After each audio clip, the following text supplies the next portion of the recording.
to the School to Industry webinars brought to you by GM-LEN, which is the Goulburn Murray Local Learning Employment Network.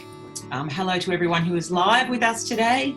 I'm sure in a few moments we'll see a few attendees jump online.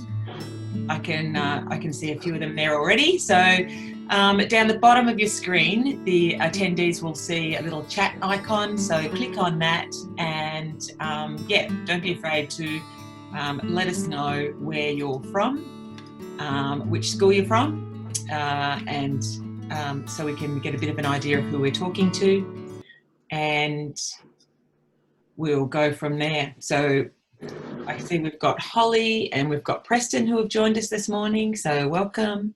And also welcome to anyone who is listening to this as a recording.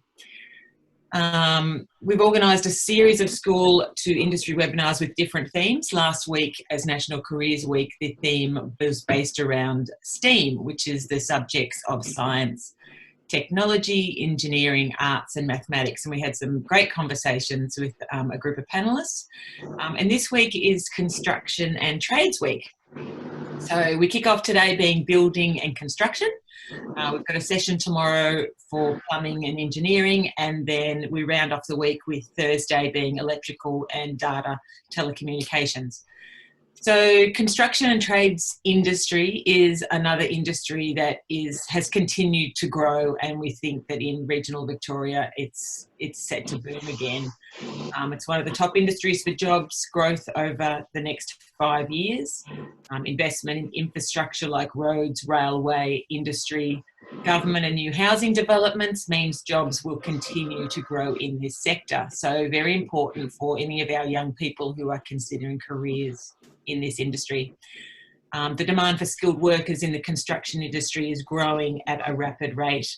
There is a major shortage of skilled workers in trades in regards to residential, housing, contractors, right through to commercial industry and business. So as this industry grows, obviously there are many opportunities. So future projects indicate that job openings and the need for skilled workers, trade qualified, tertiary qualified, will continue to grow. So it's exciting times. So I'd like to introduce our panel for today. We have Jason Cox. Welcome, Jason. He's the Regional Manager from Hanson Yuncken. Hanson Yuncken was established in 1918, so there's a lot of history there. The partnership quickly became known for its innovative solutions to difficult problems, and in 1925 opened a branch in Shepparton. So Jason, I had a look at the Hanson Yuncken website and was just blown away by the broad range of projects that the company is responsible for, and it ranges anything from community through to sport, recreation, to arts and entertainment, to five-star hotels, to museums, to even renovation or redevelopments of older buildings. So I must say I was pretty blown away. So I encourage any young people to jump onto your website and just see some of the projects and the builds that a company like Hanson Yuncken is actually responsible for. Yeah, thank you. Secondly, we've got Baden Bailey. Baden's a third-year apprentice carpenter from Moretto Building, who are a commercial builder here in Shepparton. They've also got offices in Wangaratta and Yarrawonga and service regional Victoria. So privately owned company who have been operating for over 40 years. So once again, fantastic company, and many years of history there as well. So that's great. I was also, you did mention a little bit earlier, you've got one of your current projects is the St. Anne's School. So that's really exciting, and I'm sure there's many other projects that have really assisted in Shepparton's growth, and exciting to see what else is going to come up in the next 5 years. We've got a dynamic duo here in the other corner of Chantel Collins and Emily McCure from David Powell's Kitchens. They're both fourth-year apprentice cabinet makers. So welcome, girls. Nice to see some girls in the mix, just great. David Powell Kitchens, over 30 years experience creating stunning functional kitchens throughout the Goulburn Valley. And as we know, kitchens are the heart to everyone's homes. So I'm sure you both enjoy playing a part in that. So just a reminder before we do start the conversation, if any of the students do have questions for our panel along the way, so jump into that chat bar, let us know what school you're from, what town you're from, and if you have a direct question that you want to pose to anyone on our panel today, then just type it in and I'll keep my eye on the chat bar and I can certainly ask them. So, okay, that's enough talking from me. Let's get started. So my first question to the panel is, from school to today, what are the steps that took you to get to where you are now? So, Chantel, I'm going to start with you. So, think back, and what were the steps that you took to get you to where you are now? Oh, I completed my VC in Year 12. That was pretty hard, actually. I got there. I contacted a builder in Shep because I knew I wanted to do something hands-on, and decided, yep, no worries. He let me give a few weeks experience. I moved to Bendigo to do my pre-app, and then I had a couple of injuries with my back from when I was younger. So I went to a completely different path and did aged care for a little bit. Oh, wow. I'm fully qualified in that as well, yeah. Okay. And then I was like, nah, I need, more hands-on stuff, like something I really enjoy. So I rang up Housing and just said, I'm looking for some experience, see how I go. So did that, and 2 weeks later he's like, do you want an apprenticeship? And I was like, yes, please. Wow. And haven't sort of looked back since. Excellent. Well, that's fantastic. So you obviously felt when you sort of switched careers, and we all sometimes switch or go down a different path for whatever reason, you felt really drawn back to an industry where you were more hands-on. So yeah, great. Well, good on you. Good on you for picking up the phone and pursuing that. Baden, I'm going to ask you now. So your journey from school to where you are now. Yeah, I did a bit of a roller coaster, like you just said. I'm actually a qualified baker pastry chef, and I did that at Tatura Hot Bread, and I did a school-based apprenticeship at 14 and a half. So I was going to school and going to work. We had really early mornings. Then I don't know. Then I become like 19, and I was qualified, and just got over work and weekends really. And then I worked at the Tadabs for like 3 years, and then just 4 years, and then I had a daughter, and then I just thought I'm better than this, and going to do something that's much more hands-on, and something that I'm I look back and I'm happy with at the end of the day, and something I'm proud to say. I'm a builder. Great. So what did you do that started your building journey? How did you get yourself qualified? I did chase it for a while. I chased it for about 6 months. I'm not going to lie. It was and then it was just by word of mouth.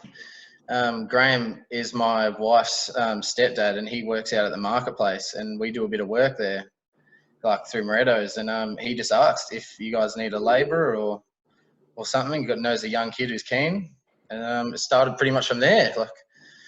And I come in, I had a job interview, and I started pretty much the next day, and I haven't left. Every day is different, and I really enjoy it. So yeah, great. I can see, Jason, you're nodding your head there. I'm pretty impressed by these young people. Oh, they're fantastic. It's really good when you get that endeavour come through. It's fantastic. So yeah. So can you tell us a little bit about your journey as to where you are now?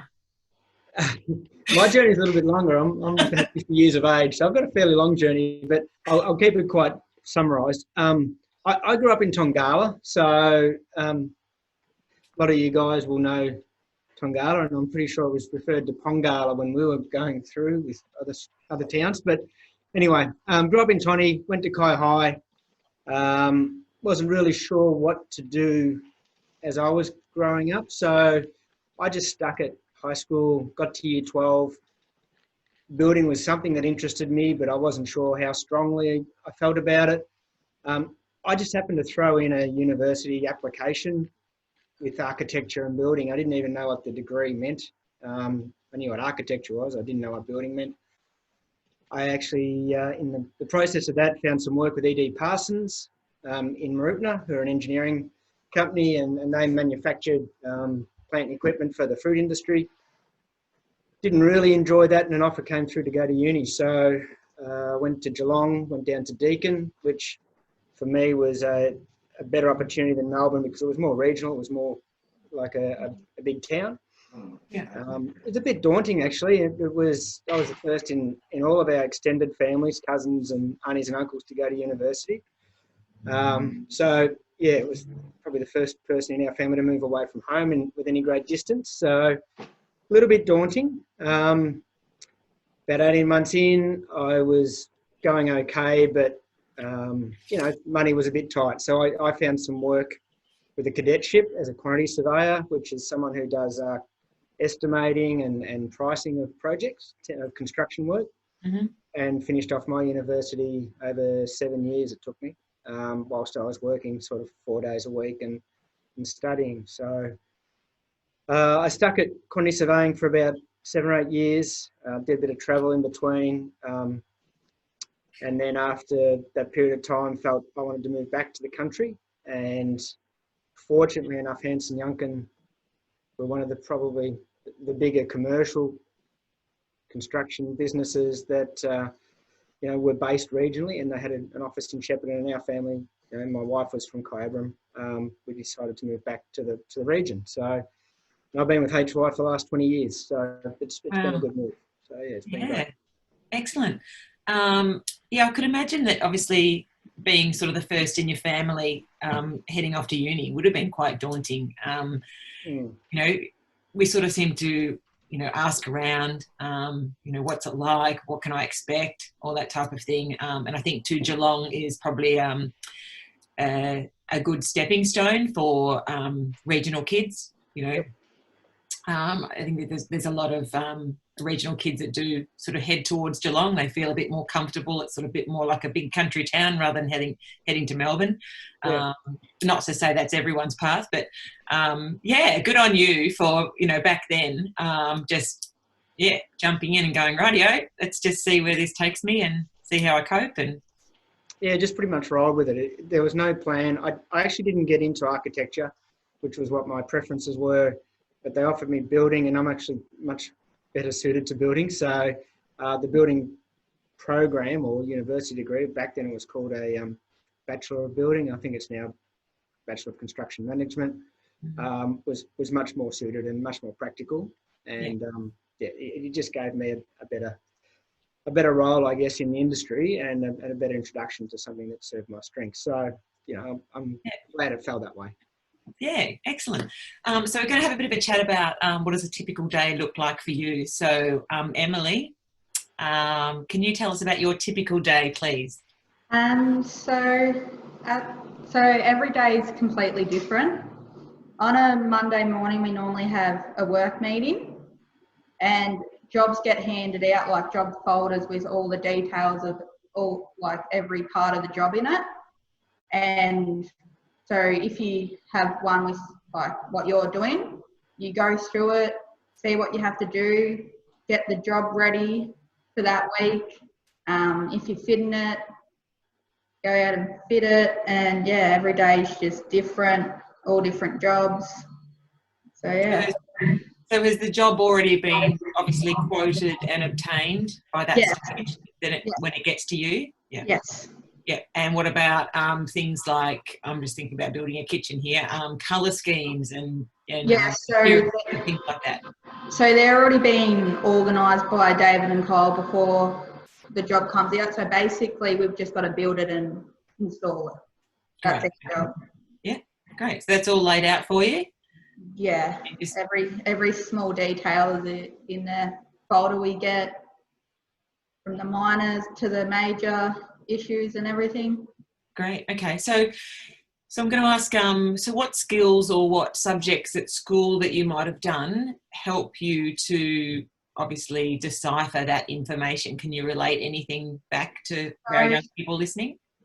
I found when I went through school that maths really helped me, because you get a piece of paper with all numbers on it, how big a cupboard is, and from that piece of paper it has every size possible on it, and you might have to work out how big a wall is to fit a side of a kitchen on, or and woodworking really helped because you're getting hands-on from the beginning. And yeah, excellent. Baden, what does a typical day look like for you? Yeah, once again, it's the same sort of thing. Like, it's different every day. You could be, setting up boxing for concrete. You could be framing. You could be doing roof. It's different every day, which is why I enjoy it. Really, you're not doing the same thing in and out. Like, I've been there and done that. So yeah, you want something different every day, really. And like I do a bit of plumbing.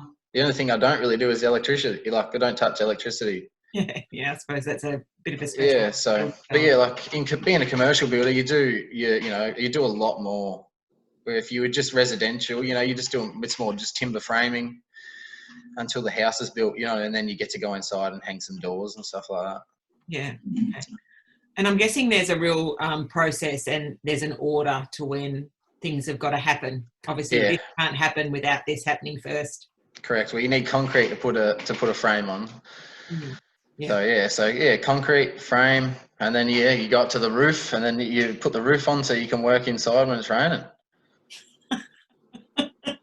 Sounds pretty practical. Yeah. So was there some subjects at school that you really liked that helped you get to where you are, or your subjects you found frustrating but you stuck at them because you knew? Yeah, I think, look, everyone, like maths, deep down, no one really likes it, but when you become older, you realise how much you use it. So, if I could go back, I'd do maths again, and I'd try to pay a bit more attention. But like, same thing. Like, I did a bit of woodwork as well.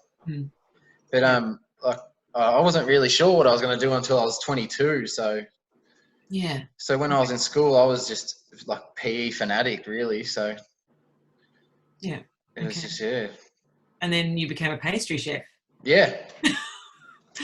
Yeah, I can cook and I can build. Well, you'd be a good catch then. Yeah.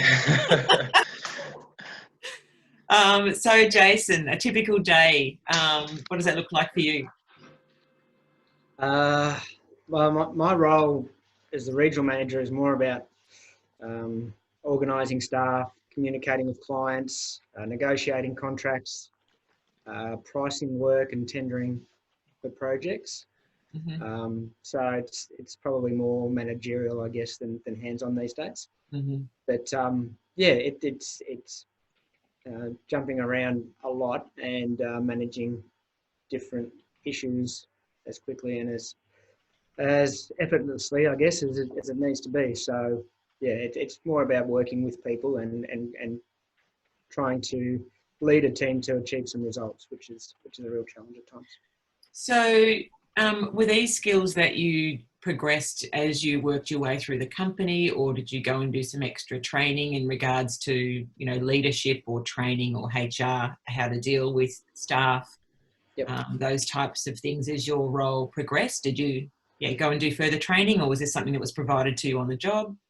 Yeah, look, Hanson Yunkin's pretty good with their training, and for the first 6 or 7 years I was the estimator out of Shepparton, and primarily that was my role, was to win the new work and secure new projects. That sort of morphed into a more managerial role for the region, and required me to move to Albury and set up an office in Albury as well as run Shepparton. Part of that process was recognised by the business. They put me through a master's course in leadership, which was a small one, not a full-on master's course, but through the MBA, Melbourne School of Business. Internally, the organisation has leadership programs, so there's a internal program that mixes. We've got offices throughout Australia, so we mix our people up, and for 6, 7, 8 days of the year, we get together and go through some leadership stuff. So that's been really, really good as well. And along the way, you soon, through experience, I guess, work out how to talk to people and work with people to get some results that you need. So that's been really good. Yeah. So Chantel, I'm going to go back to you and tell me the best part of your job. What do you love the most about your job? There's so many challenges, and like every day is different. Every day you're faced with a new challenge, whether it be the way a kitchen's designed and, you know, some of what the wall types are like when you're going to fit it, or the angles of them and those sort of things. Like there's always a different challenge each day, and it's good because, you know, like a bit of a challenge makes you work a bit harder, gets you a bit more motivated. Yeah, would you agree with that, Emily, or do you? Yeah. Is there something else that you love about your job? We just do all range of different things. Like we do a lot of commercial, we do a lot of stock standard houses. So the variety, you Yeah. like variety? Yeah. What about you, Baden? What do you love most about your job? Oh, I think it'd be that finished product, where you get to stand back and you have bragging rights. I guess all that sort of stuff. You say, I did that. You take initiative. That's what I like about it. Yeah. So thinking through it and going, well, hey, so you've obviously got a little bit of freedom to say, well, okay, can we go down this path, or can we try this? This could work better, or so. Yeah, definitely. Yeah, I've developed that in the last last 6 months, I reckon. So like I've started to really take over and really put my mark on everything, I guess. Yeah, excellent. Cool. I suppose as the industry progresses and there's new technology and new ways of doing things. I mean, obviously, even I suppose pouring concrete, I'm sure that skill has developed over the years, and how they actually do it or how they get that special finish. Oh, correct. Yeah. The biggest one would be like your foundations and stuff like that have changed over the years. Like but yeah, there's everything's changing every year, I reckon. There's something new all the time. Yeah, okay. That's great. I mean, the variety of that. So, Jason, what do you like most about your role now that you're in that sort of senior management role? Look, like perhaps what Baden said, there's nothing better than handing a job over at the end and actually standing back and saying, look, it was a hard grind, but we got there, and we're really proud of what we present to our clients. And I think you don't get away from that whether it be, if it's a carpenter finishing off a facade, which might be a nice lightweight material, but he can still stand back and say, that's great. And as a builder, we look back at the whole project and go, look, as a team, we delivered that. And I don't think that will ever change. Probably the other thing is, in my current role, is taking younger people and watching them grow and trying to support them through the business and giving them greater experience and exposure to different things. That's really satisfying, and I think that's a big part of, as perhaps the more elderly people in the business, as to what we're there to do, and that's to encourage and grow others around us. So that's probably the other big part of it. Yeah. Is there, whilst I'm talking to you, Jason, is there anything that you would have done differently in your journey from school to now? I don't know, to be honest, because I didn't really have a defined moment in my life that I always said, this is exactly what I want to be. And I think for the kids who are listening and trying to work out where they are, I've got an 18-year-old and a 16-year-old at the moment who are going through high school as well, and they're not really sure. And I don't think you need to be sure. I just think you need to be open to experience and flexible enough to roll with whatever life throws at you, so that you can do your utmost and do your best. For me, I don't think I would change too much. It's been pretty good. So yeah, I'm pretty comfortable with the way things roll, which is very fortunate. Yeah. Baden, you seem pretty happy with the spot you're in right now. Is there anything you would have changed along the way? I mean, do you look back at your pastry experience and go, you know what, that had a spot, that was a time for me when, served a purpose? I did. I fulfilled a lot of things while I did it. I achieved some very great, some awards. I was Victorian cake champion at one stage.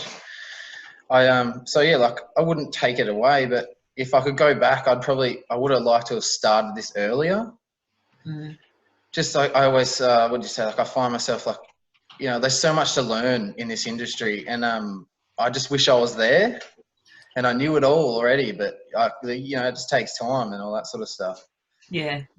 But like, yeah, if I could go back, I probably would have just, I probably would have stayed in school till U12, and then I would have, you know, I probably would have gone into carpentry and then something like that anyway. Yeah. Yeah. Not to say that I didn't like baking. Like, you know, the only thing I didn't like was the 2 a.m. wake ups. Like, But that's you the don't, only it's all relative and it's all in hindsight. Like what we know now, if we knew that back then, yeah. Yeah, and that's it right. would have been different. But still, there's a story there, and you can obviously you're sharing that with us today, which is fantastic. That's right. So Chantel and Emily, did you girls find that there was any blockers as you were trying to get into a trade, being female? Yeah. Yeah. Ah, okay, yeah. So, okay, Chantel, you go first. Can you share a little bit about that? It was quite funny. So when I rang up a builder, Paul Konzemski, however you say it, from Marupna, he was really great. He was like, "Yep, you know, like I'll put you on for a few weeks and whatever." And then looking around at cabinet makings, because I knew that's what I, you know, inspired to do, doing like working with my uncle in Year 10 and all that sort of thing. When I rang a few places, actually before I rang Powsies, they said, "Sorry, like we think you're the wrong number, you're a female." And I was like, "Okay," but anyway. Really? Yeah, we actually had a few companies, like I actually had a few companies be like that. Wow. When I rang Powsies, they were just straight up like, "Yeah, no worries." And I thought, well, they're going to give me a go, like I must be right. Yeah. And what was your experience? Like even going out on site as well. Like you get out on some sites and it's like, "You're a girl, like what are you doing in a male-dominated trade?" And it's like, it's not for everyone, but you're more hands-on and want to do it, that's what you do. Yeah. So my sister's a tradie as well, so Yeah. sort of runs in the family a bit. Yeah. What about you, Emily? What was your experience? So I actually had a school-based apprenticeship with Moretto's for a year, and so that didn't quite work out. But like between that period of like from that point, from finishing up with them to being at Powsies, I was like, I already had building background, and I reckon I went around to every building place like face to face, and they were just like, "No, because you're a girl, because you can't lift as much as the boys." Wow. And by the end, I was just like over it in a way. And then I was like, "Oh, let's just see what happens." Like rang Powsy, and he was like, "Yeah, come in for a 2-week trial straight away." Yeah. So sometimes maybe, hey, just give me a go. Give me a chance. If that's a message to any young girls out there who are thinking about getting into the build. I've actually got a question here from Holly on our chat room here. Did you ever get told that you couldn't be a builder because you were female when you were younger? Yes. I asked one of the builders in Shep, I was like, "Why don't you choose? Like, why won't you give me a go?" He's like, "If I had 2 resumes side by side, and one was a girl and one was a bloke, I'll choose the bloke, hands down." Without even seeing, like. It's pretty hard. Like a lot of people, like builders, male tradesmen, see as a girl and just like, "Well, you know what? She's a female. She can't meet the requirements of a male." But give us a shot. We actually can. Like we lift the heavy stuff with the boys. It's really not that hard. The amount of times I get asked out on site, "Are you sure you can lift it? Are you sure?" And like you lift it, and they're like, their mouth just opens up and drops to the floor. Wow. Do you have any females working with Moretto, Baden? No, we don't. But I believe just before I started, there was a female here. So yeah, I think that was me. Oh, there you go. Actually, is there a picture of you in the newspaper? Yeah. Yeah, it's up on the board. There you go, famous. So, Jason, obviously, once again, sitting in this senior position and with a building construction company, what are your thoughts on all this? Oh, that it's really concerning, to be honest. Look, we employ, I think we've got about 30 odd staff regionally at the moment, and I think we're about 6 or 7 females. We don't do hands-on work, so we subcontract our work out. So it's a little bit different for us in that our females are more administratively based. So they're running subcontracts and they're running procurement and purchasing and managing trades. And we've got a couple who are what we class as engineers. So they're on site coordinating, say, shop drawing details or construction processes with the trades. So we don't really have a requirement to lift heavy things or for that type of thing. It's more about an aptitude for mathematics and administration and that, and you know, probably a practical approach. It does help if the people have come from building backgrounds though. So that's the thing, if they've got to get this on-ground experience and they're getting told no at the start, congratulations, girls. Yeah. You know, well done on pushing through those barriers and getting through those roadblocks to get this hands-on experience. So, I mean, obviously we're seeing a lot of movement through, you know, obviously AFL women's football. You know, that's just an example in a different genre, in a different space. But yeah, obviously, there's females out there who do want to, you know, do work with their hands and do want to build, and whether that then leads them to more of a process or you know, product sort of development role later on. So well done on that. I'm going to now sort of go around a screen and ask, you've mentioned obviously maths was a skill or a school subject that you all needed and maybe wish you paid a bit more attention to or played a major part. Is there any other characteristics that you think are important for your role? So Chantel and Emily, any other characteristics that you think you've recognised that play an important part in your job and what you do? Just don't be quiet, like just talk, and like if you're quiet but they don't really know what you like, just ask a lot of questions and So communication's important, and obviously trying to do you get an opportunity to share knowledge or share experiences with other cabinet makers? At TAFE you do. Like at TAFE everybody wants to know how you do something because everybody does them all the kitchens differently. Yeah. Okay. It's more than one way going about something.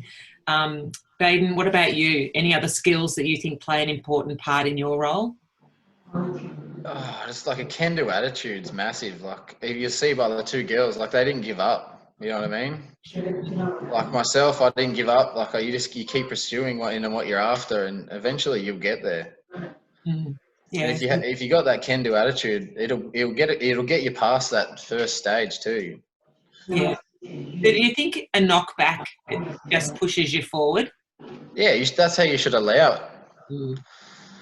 Yeah. What do they say? What is it? One step back and two steps forwards, or whatever it is. It's Yeah. Some great stories there.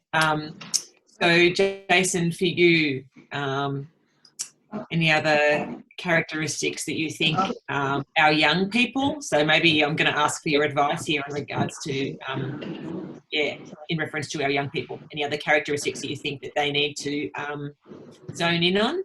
Yeah, look, what we really look for is honesty, a bit of commitment, a little bit of dedication, someone who's open enough to work and in a flexible, I guess, environment. You know, as a young person, you don't want to say no. You want to give yourself every opportunity to experience as much as you can. And if that is one day, as Baden said, jumping on a shovel and digging a trench with a plumber, and the next day he's boxing a bit of formwork out for a slab, now that experience, you know, you just don't buy that. So it's exactly what, as an employee, you're looking for, is someone who's prepared to have a go and can demonstrate, you know, an ability just to get in and do what needs to be done.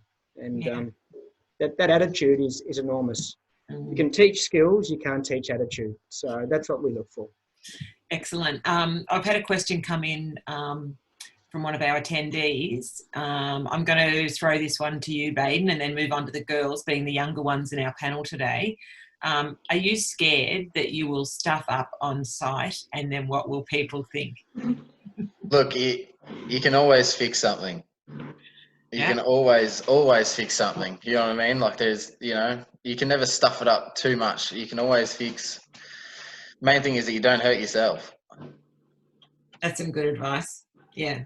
Yeah. Girls, what do you think? You're a bit apprehensive, frightened you might stuff up on site? Yeah, it's not a stuff up if you can fix it. That's what we run by. And it's only a piece of board by the end of the day. So you can always change it if you have to.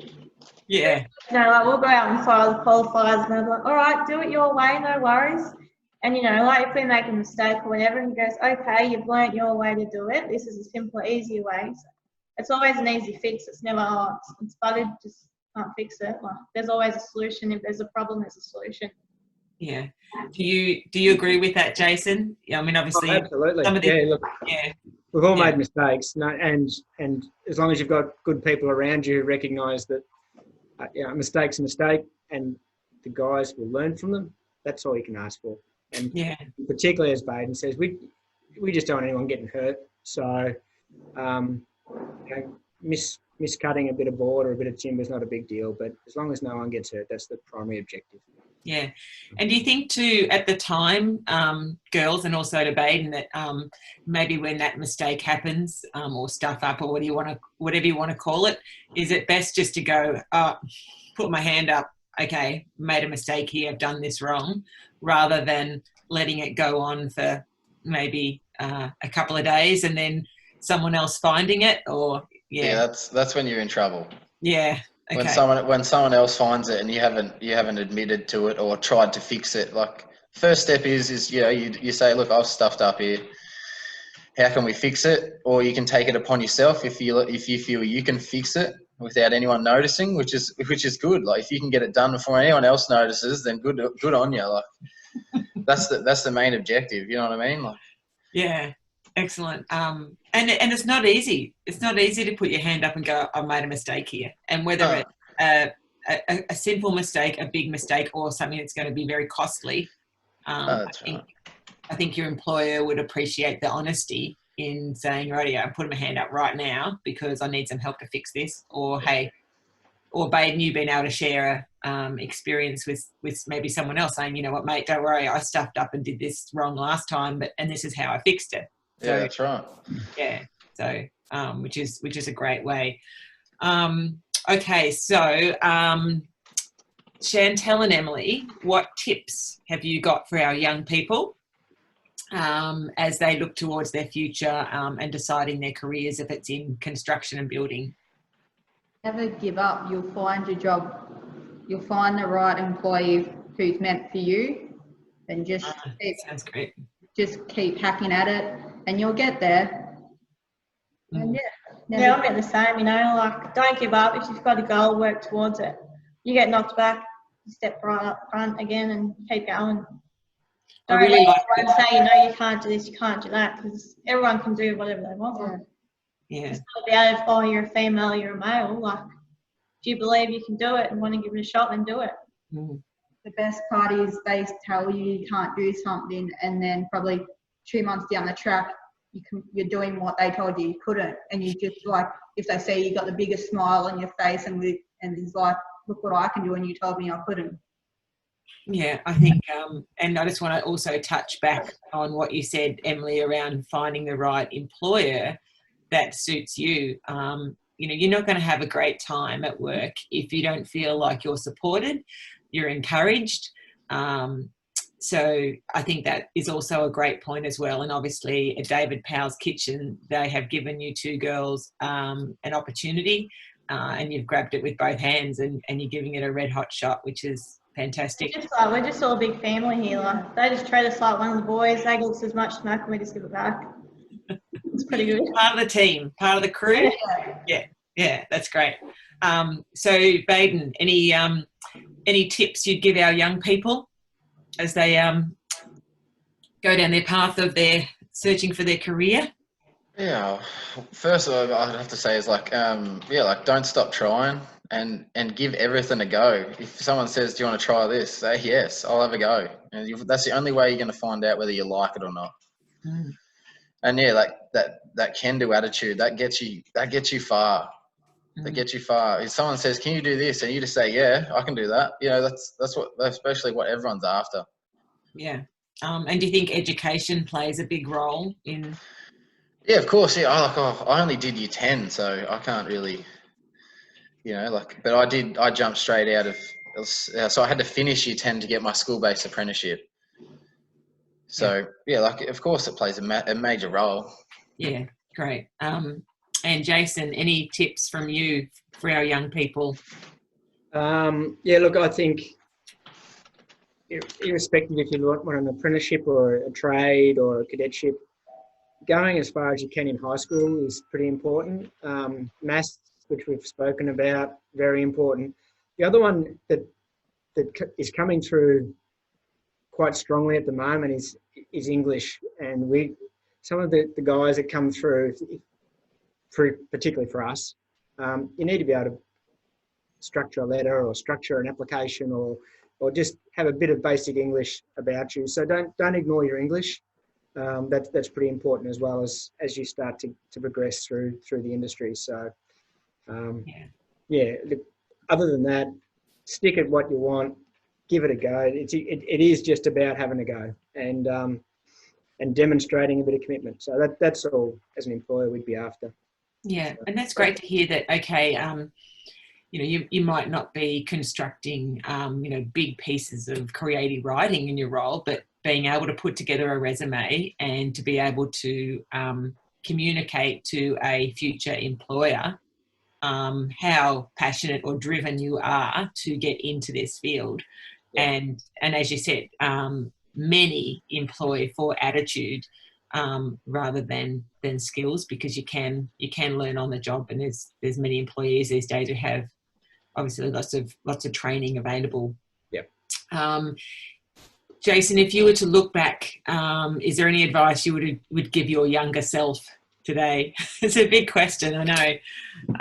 I'd probably just perhaps open my eyes a bit more to what was available, and I guess I've only had 2 employers. I've only been employed by 2 companies over my 30-odd years of working. So there was probably other opportunities there that I could have explored more. But I just wouldn't close.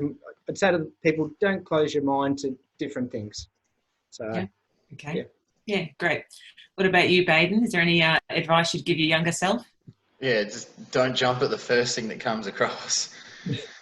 So my next door neighbour was a baker pastry chef at Tat Hotbread, and I just talked to him every day and then he just said, "Do you want to try it?" And I just said, "Yeah." And then next minute I was there for 5 years. Yeah.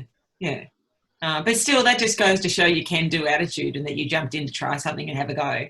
That's right, yeah, and you can do anything. Yeah, that's right. What about you girls? Is there anything, just thinking back a few years, is there anything you would have done differently? Any advice you'd give yourself?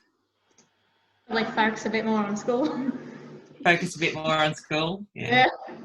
It's not easy when you're in it, is it? Like, school can be very, very social, or it can, you can be a very academic-minded student, and then you probably don't have a big social life. But to try and find that balance, I think, is key for most students. But to know that, there's an end point and there's a purpose to why we're at school, and it shouldn't be a stressful place. Did you find school stressful? They say I did, yeah. Did you? Yeah.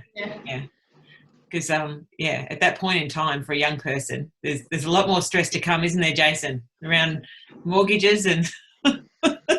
My mother used to tell me school's the best days of your life, and you just curse her and say, you're wrong, but it comes home the worst. Yeah, I think most parents would say that to our young people. So I just want to, I think that probably gets us to a point where I want to say thank you for giving up your time today. And thank you for sharing your journeys with us, all very different. And obviously you're at different stages of your careers. So yeah, thank you. I think there's been some great advice that you've given our young people today. And I hope that, I think there's a big future. Jason, you probably know a bit more about that. There's a big future in this building construction industry. Would you agree? Oh, absolutely. And look, regionally, we're looking for more and more people over different regions. So we work from Ballarat all the way through to Wagga Wagga at the moment. But getting good quality people from regions is a real challenge. So for those of you who are interested in sort of going down a path that may involve going away to university or actually even coming to a trade, but hanging in there and looking to get into some bigger commercial stuff, there's opportunities available. There really is. It's just a matter of finding that pathway for it. So, is work placement something that Hanson Young can look at? We've had work placement before, yeah. You have, yeah. Okay. It's not an issue. It's a bit harder because our projects quite often aren't in the region of the person where they're living, and that's if they can't get to the site, that makes it a bit challenging. But do you think there'll be more projects happening in regional Victoria? Yeah, there's a focus at the moment. Is there? Yeah. And look, you only have to look at Shepparton at the moment with the amount of work that's been going on in Shepparton commercially the last 3 or 4 years. Yeah. Even Baden, Moretto's have done. They seem to have picked up a lot more work in Shepparton doing bigger projects. So it's going around. It's really good. Yeah, great. What do you think the future holds for young women in this industry, Chantel and Emily? It's getting there slowly. It will come around eventually. Everybody's mind will change, and it's just very slow at doing that and changing everybody's opinion. Yeah. Mm-hmm. Oh my God, it's going to pick up. I'm a part of a group that's called the Tradie Lady Club. The Tradie Lady Club. Yeah, it's all the female tradies around Australia. So there's actually quite a few. Love it. Builders and cabinet makers and stuff. See what everybody does. Yeah. Yeah. And it's nice to even see, I know the ads on TVs, they have the tradie undies, Yeah. They even have the girls in there, getting in the action, which is great. Because, hey, we all need workwear, don't we? Hey? Yeah. So, Baden, obviously, you've got St. Anne's is a big project that you're working on, which is, smack bang in Shepparton. Do you see there's more opportunities that are going to happen in Shepparton and throughout regional Victoria for our young people to keep an eye on? Yeah, of course. I believe St. Anne's is a 3 or 4 stage. It might even be 5 stage. It goes all the way to year 12. And we're only just up to the 2nd stage. So hopefully it'd be really good if we did get the whole build. But sometimes that doesn't happen. But as Jay said, there's so much stuff going on in Shepparton. The museum's huge. You can't miss it. Yeah, exactly. And it's changing our landscape. That's right. You drive in from Melbourne now into Shepparton, and the first thing you saw was the new Law Court building. Yeah, which is. And you've got Sam in the forefront. It is really exciting, and it just shows progress, and I think that gives you hope. That's right, and they've spent done a bit of work around the lake and whatnot, made it a bit more nice and all that. So when you first drive in, it's all coming. Yeah, which is great because Shep has got a lot going for it. Obviously, sometimes we get a bit of a bad rap, but I think overall there's a lot of people in Shepparton with a can-do attitude, and I think that's what has brought a lot of this to fruition. So, thank you once again. It's been fantastic chatting with you all, and might bump into you in another space in another time. But thanks again for a great chat. Thank you. Okay. Thanks, Liz.